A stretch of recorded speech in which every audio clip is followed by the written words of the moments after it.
আসসালামু আলাইকুম। 18তম প্রভাষক নিবন্ধন পরীক্ষার একটি প্রশ্ন। একটি আয়তক্ষেত্রের পরিসীমা 44 মিটার।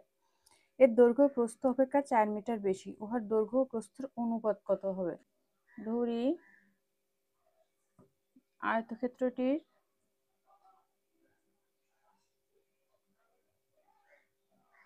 আয়তক্ষেত্রটির প্রস্থ সমান সমান x মিটার।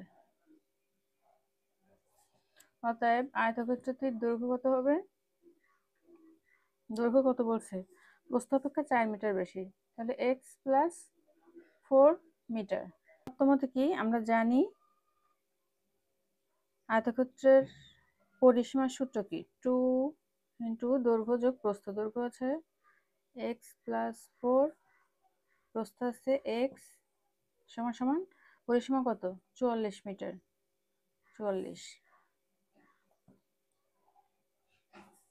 তাহলে আমরা এখানে 2x যোগ 4 সমান সমান এটা এই পাশে নিয়ে গেলাম, 22 দুগুণে 40, বা 2x সমান সমান 22 বিয়োগ 4, বা x সমান সমান 22 4 গুণ থাকে হচ্ছে 18 ভাগ হচ্ছে 2, তাহলে x সমান সমান 9, 9 দুগুণে 18।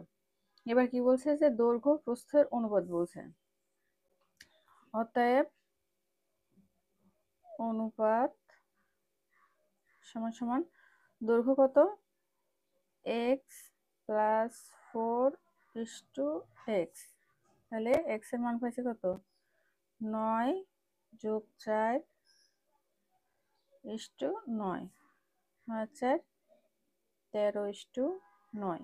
এটাই হলো অ্যান্সার। ভিডিওটা ভালো লাগলে অবশ্যই সাবস্ক্রাইব করে আমার পাশে থাকবেন।